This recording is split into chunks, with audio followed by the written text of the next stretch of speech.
Hello guys, welcome back to my YouTube channel. आज मैं आपके लिए कुछ अलग टॉपिक लेकर आई हूँ। होप सो आपको पसंद आएगा।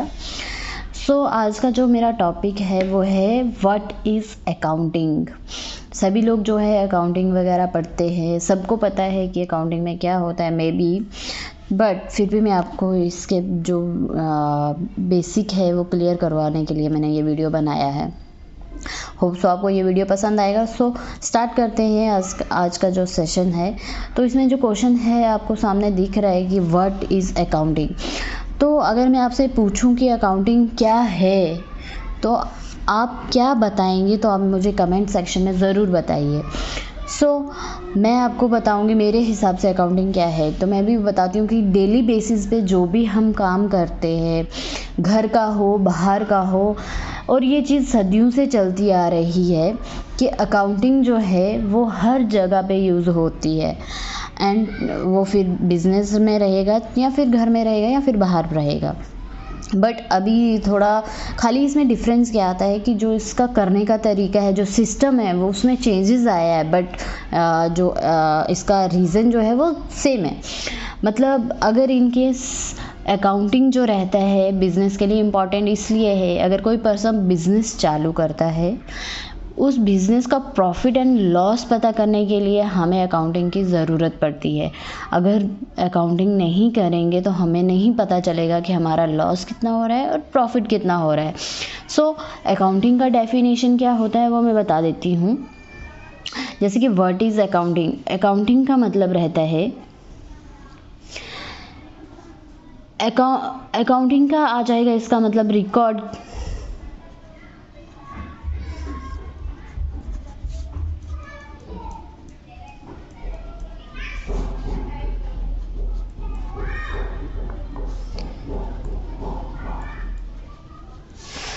मतलब आपका जो कोई भी जैसे ट्रांजैक्शन रहता है, फाइनेंशियली जो ट्रांजैक्शन रहेगा उसकी जो भी रिकॉर्डिंग रहती है।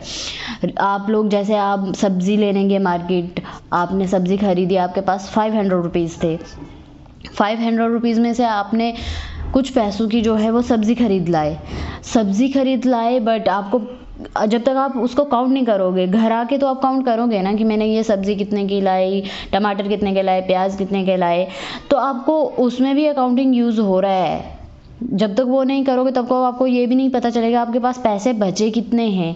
तो जब तक आपको उनकी रिकॉर्डिंग नहीं करोगे उनकी उस ट्रांजैक्शन की, तो आपको पता नहीं चलेगा कि आपके पास कितने पैसे हैं, कितने बचे, कितना आपने लॉस किया, कितना आपने प्रॉफिट गेन किया।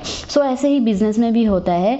अगर बिज़नेस में अकाउंटिंग नहीं करेंगे तो उनको पता नहीं चलेगा कि उनके बिज़नेस में कितना प्रॉफिट हो रहा है, कितना लॉस हो रहा है। होप सो आपको समझ आएगा।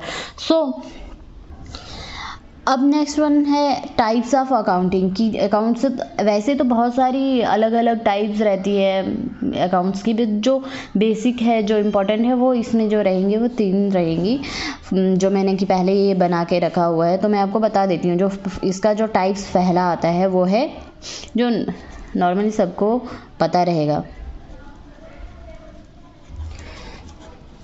एक रहता है फाइनेंशियल अकाउंटिंग, और जो सेकंड रहता है वो रहता है कॉस्ट अकाउंटिंग, एंड जो थर्ड रहता है वो रहता है मैनेजमेंट अकाउंटिंग। ओके, तो जो इसकी टाइप्स में आ गया, जैसे फाइनेंशियल अकाउंटिंग आ गया, उसके बाद आपका कॉस्ट अकाउंटिंग आ गया, उसके बाद मैनेजमेंट अकाउंटिंग आ गया। कोई भी बिजनेस चालू करना है उसके लिए आपको फाइनेंशियल अकाउंटिंग का पता होना चाहिए, उसके अंदर कॉस्ट अकाउंटिंग का पता होना चाहिए, और उसके बाद मैनेजमेंट अकाउंटिंग का आपको पता होना चाहिए।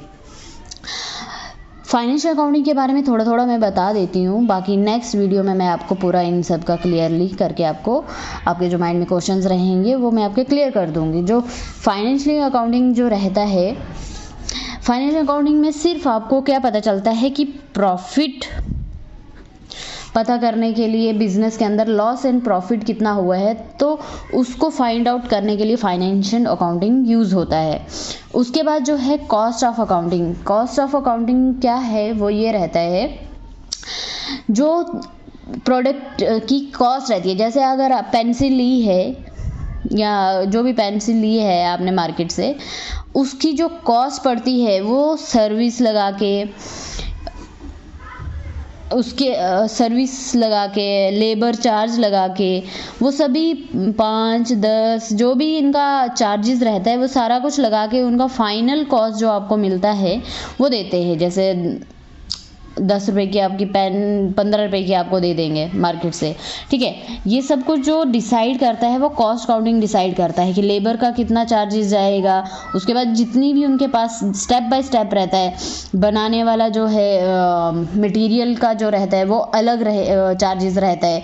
तो ये सारा कौन डिसाइड करता है? वो कॉस्ट काउंटिंग जो रहता है वो डिसाइड करता है। उसके बाद मैनेजमेंट अकाउंटिंग रहता है। मैनेजमेंट अकाउंटिंग का क्या रहता है कि ये आपको इनकेस जिन लोगों ने बिज़नेस चालू किया है, मैनेजमेंट अकाउंटिंग की तरफ से वो डिसाइड करता है कि जो प्राइस मिल रहा है मार्केट में, क्या वो सही है, क्या वो रीज़नेबल है या नहीं है। वो सारी चीज़ें कौन डिसाइड करता है? मैनेजमेंट अकाउंटिंग वो डिसाइड करती है। होप सो आपको वीडियो पसंद आई होगी। So please like, share and comment. Thank you.